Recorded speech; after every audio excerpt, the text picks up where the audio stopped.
ঠিকঠাক আছে তো? হ্যাঁ একদম পারফেক্ট পারফেক্ট, ঠিক আছে ঠিক আছে ঠিক আছে। হ্যাঁ চলো চলো চলো চলো চলো চলো চলো চলো চলো।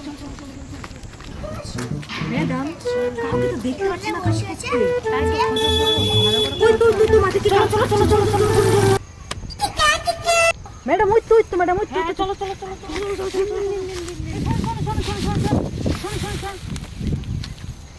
কারা কারা আপনারা? এই হচ্ছে আমাদের ম্যাডাম, ইনি হচ্ছে বাস চিহ্নে দাঁড়িয়েছে, ওনাকে বাস চিহ্নে ভোটটা দিয়ে দিবেন, ঠিক আছে? আসলে তেমন কিছুই না, আমিও আপনাদের মতন সাধারণই মানুষ। চেষ্টা করছি আপনাদের পাশে থাকার, আপনাদের সাথে থাকার, আর আপনাদের তালে তাল মিলিয়ে চলার। কথাতেই তো আছে একসাথে করি কাজ, হারি জিতি নাহিলাজ।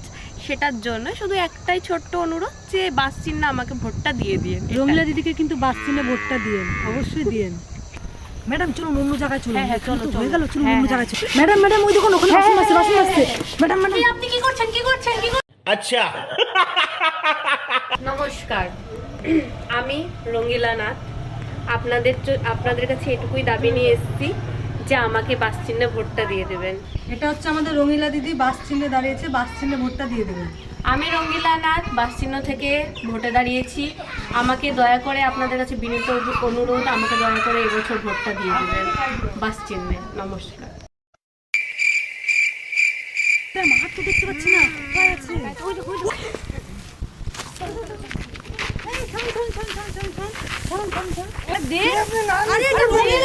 আমাদের ম্যাডাম বাস চিহ্নে ভোট দাঁড়িয়েছে। নমস্কার, আমি রঙ্গিলা নাথ, আমি বাস চিহ্ন থেকে ভোটে দাঁড়িয়েছি। আপনাদের কাছে একটাই অনুরোধ, এবারে ভোটটা আমাকে বাস চিহ্নতে দিয়ে দিন। রঙিলা দিদি বাস চিহ্নে ভোটটা দিয়ে দিন।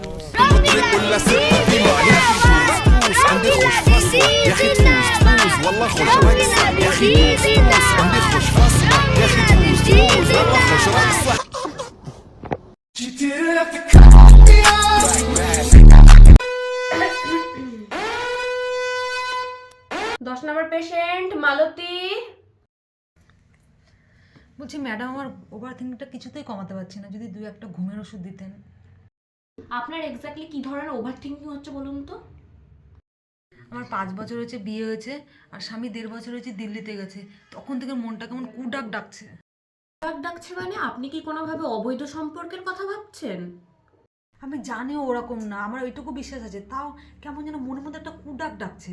আপনি দু একটা ঘুমের ওষুধ দেন। আচ্ছা, আপনি বললেন আপনার বিয়ের 5 বছর হয়েছে, তো লাস্ট অ্যানিভার্সারিতে উনি এসেছিলেন এখানে অ্যানিভার্সারি সেলিব্রেট করতে? বাইরে কাজ করে তো ঠিকঠাকভাবে ছুটিটা পায় না। ওখানে যাওয়ার পর থেকে আপনাকে প্রত্যেক অ্যানিভার্সারিতে গিফট পাঠিয়েছে? কাজের চাপে এত কিছু মনে রাখতে পারে না, এটাই তো স্বাভাবিক বলুন। স্বাভাবিক বলে তো মনে হচ্ছে না। আচ্ছা বলুন তো, কাজের পরিমাণ বাড়ার সাথে সাথে কি ফোনের পরিমাণ কমে গেছে? না না, কাজের মধ্যে থাকে তো, ব্যস্ত থাকে, এর জন্য কল করতে পারে না, ফ্রি হলে কল করে ও। কে বলেছে আপনাকে কাজের মধ্যে থাকলে ফোন করা যায় না? আমার বয়ফ্রেন্ডকে দেখুন তো, ও কি কম কাজ করে? তাও তোমাকে দিনে 50 বার ফোন করে। আমার হাজবেন্ডও করে 3-4 বার ফোন, বুঝি খুব ব্যস্ত থাকে না এর জন্য। হাজবেন্ড অফিস থেকে ফোন করছে না হোটেল থেকে ফোন করছে, আপনি কি করে বোঝেন? আপনাকে ভিডিও কল করে? না সারাদিন কাজের মধ্যে থাকে না, কি করে ভিডিও কল করবেন বলুন, সবসময় তো একটু ব্যস্তই থাকে না। আচ্ছা, সারাদিন অফিসের মধ্যে থাকে, ভিডিও কল করতে পারে না সেটা বুঝলাম, কিন্তু রাতে করেন তো? হ্যাঁ শনিবার রবিবার করে করে, কিন্তু বাকি দিনগুলো একটু টায়ার্ড থাকে তো, এসে ঘুমিয়ে পড়ে। তো বাকি দিনগুলো কার সাথে ঘুমায়? একাই ঘুমায় তো, না কোনো মেয়ের সাথে? ম্যাডাম আমি তো ওভার থিঙ্কিং কমাতে এসেছিলাম, আপনি তো বাড়িয়ে দিলেন। শুনুন, এটাকে ওভার থিঙ্কিং বলে না, এটাকে নর্মাল থিঙ্কিং বলে। আপনি একটা কাজ করুন, আজকেই টিকিট কেটে দিল্লি চলে যান, ওটাই আপনার জন্য মঙ্গল হবে।